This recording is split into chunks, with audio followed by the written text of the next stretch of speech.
Assalamualaikum warahmatullahi wabarakatuh. Nama saya Lila Fadilah.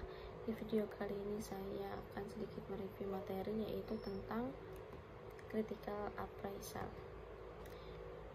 Dari definisinya terlebih dahulu, yaitu kajian kritis terhadap makalah atau artikel ilmiah untuk mengkaji, mengevaluasi artikel penelitian guna menetapkan apakah artikel penelitian tersebut layak rujuk atau layak dijadikan sebagai landasan dalam pengambilan keputusan klinis atau tidak.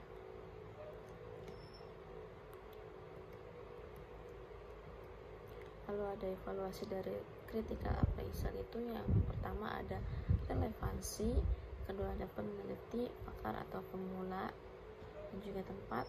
Yang ketiga ada sponsor atau sumber dana. Yang keempat ada rancangan penelitian, yaitu sesuai dengan tujuan penelitian. Yang kelima ada performance penelitian, yaitu kendala, definisi, operasional alat. Dan yang keenam itu ada prosedur menganalisa data. Yang ketujuh ada pembahasan. Dan yang terakhir ada kesimpulan.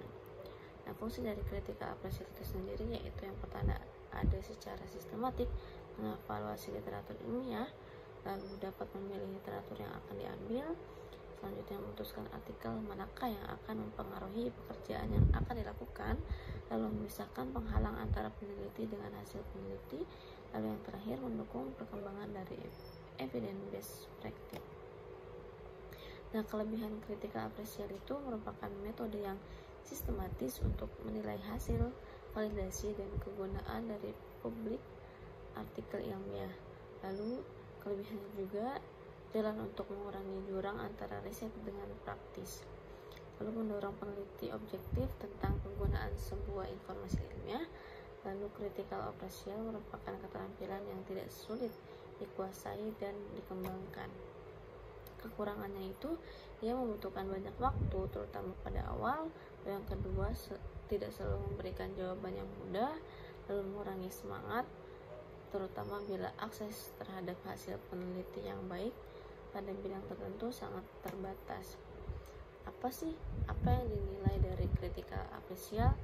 Yang dinilai dari critical appraisal itu yang pertama deskriptif umum, lalu yang kedua validasi internal, hubungan non kasual, lalu validasi internal yaitu hubungan kasual, yang tadi non kasual, yang tadi non kasual, yang ketiga itu internal hubungan kasual, lalu yang keempat itu validasi eksternal.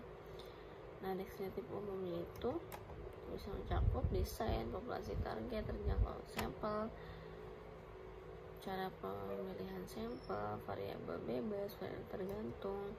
Lalu validasi internal hubungan non kasual yaitu mencakup 3 yaitu bias, chance, dan confounding. Validitas eksternalnya itu hasil dapat diterapkan pada subjek pilih, hasil dapat diterapkan pada populasi terjangkau, lalu hasil dapat diterapkan pada populasi yang lebih luas. Cohort study, apakah pertanyaan penelitian fokus dan jelas? Apakah penelitian menggunakan metode yang tepat untuk menjawab penelitian tersebut? Banyak ya.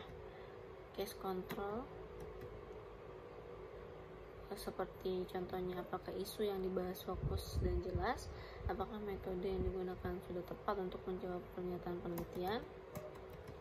Nah, kalau diagnostik tes itu misalnya apakah pertanyaan penelitian jelas, apakah ada berbanding dengan rujukan standar, apakah semua subjek mendapat perlakuan rujukan standar dan tes, seperti itu. Jadi ini juga ada spread the message. Yang pertama itu ada randomized control trial, ada cohort study, ada case control study, ada diagnostic test yang tadi sudah disebutkan.